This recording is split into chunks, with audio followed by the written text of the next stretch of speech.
motifnya kan mirip jo kain apa nanti itu di Aceh ya kan.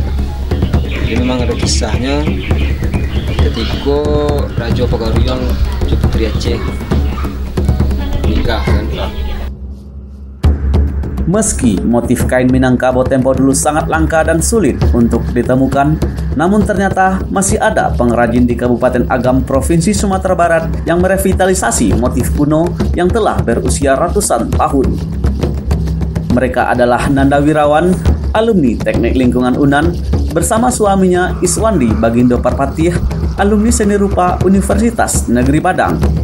Saat ini, suami istri tersebut membuat songket dengan motif kuno di studio Wastra Minangkabau miliknya di kawasan Jorong Bingkudu, Nagari Canduang Kotolawe, Kecamatan Canduang, Kabupaten Agam, Sumatera Barat. Tidak mudah untuk mendapatkan motif kuno yang boleh dikatakan sudah hampir punah. Untuk mendapatkan motif tersebut, harus berjuang keras mencarinya ke berbagai daerah dan berbagai tempat, mulai dari museum kuno hingga mencari foto-foto atau dokumentasi zaman dulu yang masih tersisa. Jadi studio Wastra Minangkabau dulunya bernama Studio Tenun Minangkabau, kini Studio Wastra Minangkabau. Ini dibangun pada tahun 2013. Awalnya ini merupakan suatu bentuk upaya kita menghidupkan kembali songket-songket kuno dari Minangkabau. Jadi di Minangkabau itu di setiap nagari memiliki songket dengan corak dan filosofi yang khas masing-masingnya sesuai dengan kultur masyarakat setempat. Nah sekarang kita melihat hanya ada tinggal 3 sentra tenun yang kuat di Sumatera Barat saat ini, yaitu Pandai Sike, Silungkang, dan Kubang. Dan pada umumnya kain-kain itu dibuat lebih untuk memenuhi kebutuhan pasar. Sementara kain-kain kuno yang dibuat oleh nenek moyang kita dahulunya itu setiap motifnya memiliki nama dan makna. Jadi bukan hanya benda pakai atau ornamen, tapi songket itu lebih merupakan manuskrip dari filosofi orang Minangkabau dahulunya. Jadi itulah yang menjadi visi utama kami untuk membangun studio tenun Minangkabau. Nah, dalam perkembangannya saya dan suami Iswandi kemudian mencoba mengeksplorasi berbagai kain-kain lama Minang. Ternyata sangat menarik. Kita juga menemukan bahwa sulaman Minangkabau itu sangat kaya dengan motif yang sangat beragam. Jadi dari hasil penelitian dari buku-buku yang diterbitkan museum ataupun kolektor-kolektor kain, kami menemukan corak-corak sulaman lama yang kebanyakan bermotif oriental, kemudian itu dicoba untuk hidupkan kembali. Jadilah sekarang namanya bukan lagi Studio Tenun Minangkabau, tapi Studio Wastra, karena lebih memperluas ruang geraknya ke kain-kain yang kain-kain tradisi.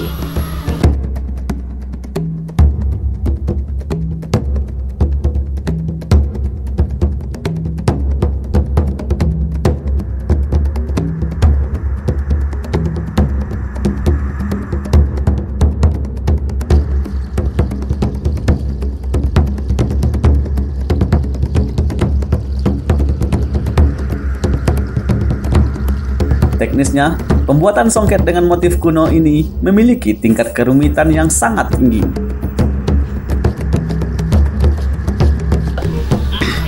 Memang kalau bicara masalah teknis, kenapa kita namakan studio? Karena kita memang selalu bereksplorasi dalam hal teknis ataupun dalam hal motif. Jadi memang kain-kain yang kita buat di studio ini cenderung memiliki tingkat kerumitan yang jauh lebih tinggi dalam hal teknis. Kalau pada kain songket biasa, untuk satu motif kita mungkin hanya menemukan seperti ini ya, hanya menemukan 40 baris motif dalam setiap tenunnya, motif tenunnya.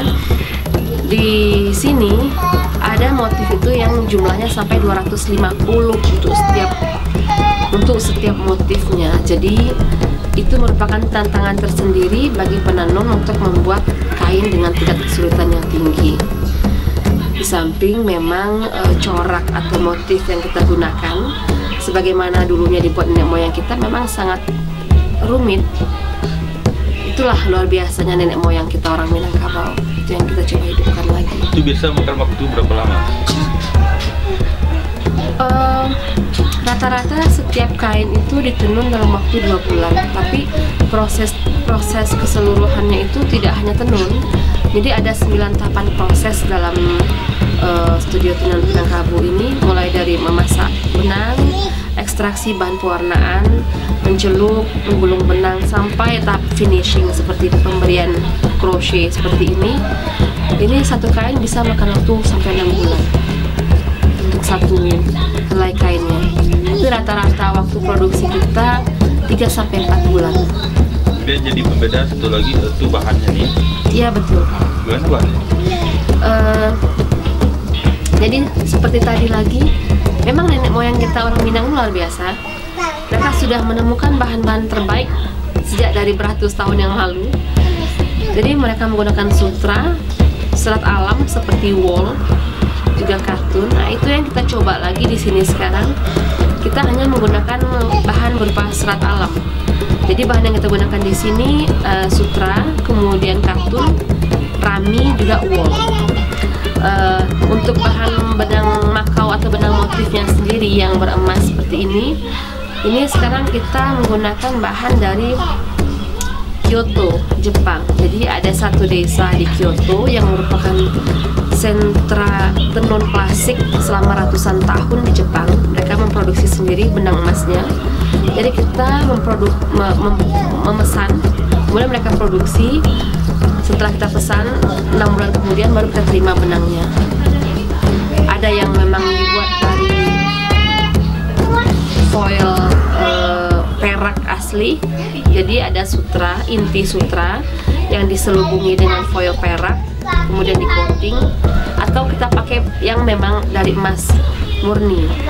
Itu namanya, salah satunya kita pakai Yamabuki Golden Thread. Itu memang menggunakan benang emas dibuat dari biji emas murni yang keseluruhan prosesnya dibuat dengan tangan. Jadi dipukul sampai menjadi foil emas, kemudian foil itu dilinting sampai menjadi satu bentuk benang emas. Kalau harga sendiri berapa di pasaran? Harganya agak sensitif. Jadi kalau masalah harga memang kita tidak bisa, memang harus rasional dalam hal ini. Kita memang tidak bisa menjual dengan harga murah ke pasarannya.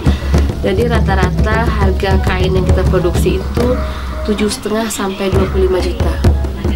Ya. Kalau pasarnya sendiri saat ini?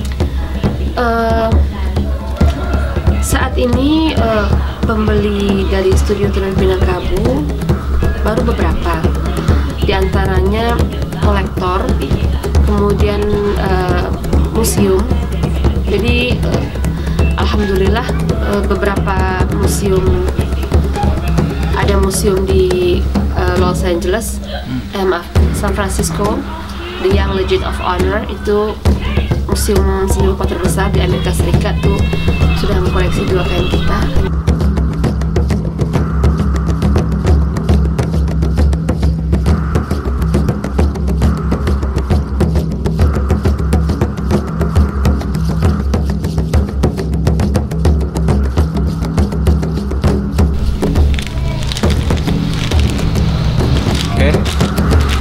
Jadi untuk ini produksi kita di Songket Minangkabau, kita untuk pewarnanya kita menggunakan warna-warna alam melalui proses-proses tertentu ya.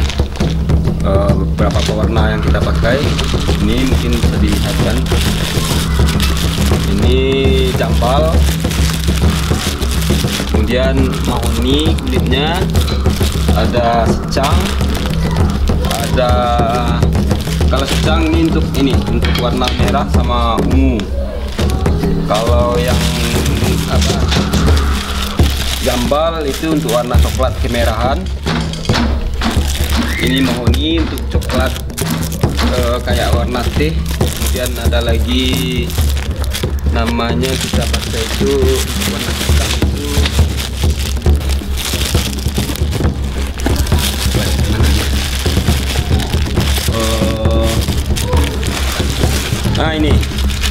warna lokal nih. Ini ubah. Ubah itu untuk warna hitam kemerahan, warna coklat juga bisa kita bikin dengan ini.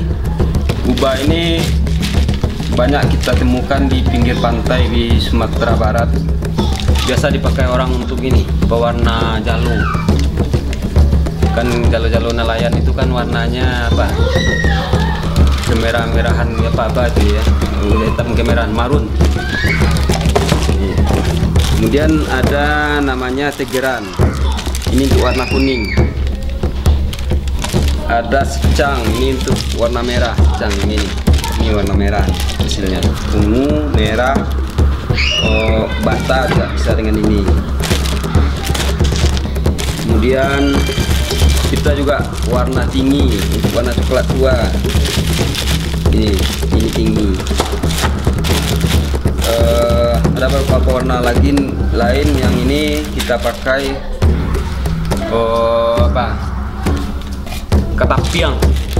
ketapang kalau bahasa Indonesianya. Itu juga kita pakai warnanya, itu warna abu-abu sama warna kehijauan, hitam kehijauan. Gitu. Ada lagi hitam itu kita pakai ini deh. Warna buahnya itu namanya jelawi. Jelawi ya. Nah, ini dia. Ini untuk warna hitam. Kalau kain-kain Minang umumnya kan warnanya merah, hitam, terus coklat, kebanyakan ungu juga. Sekali biru. Kalau biru kita pakai ini indigo. Ini dia pasta indigo. Nah, ini bisa dibuat jadi pasta deh. Ini kita pakai warna biru. Kalau ada warna hijau, kadang kita pakai apa, daun pokat. Daun pokat itu bagus untuk hijau. Hijaunya hijau alam, hijau alami. Nah, ini sutra. Kita pakai sutra. Sutra itu melalui proses ini, kita membeli itu sutranya itu sutra mentah. Kemudian kita olah lagi menjadi, dimasak dulu, namanya degoming. Kemudian baru kita celup setelah itu.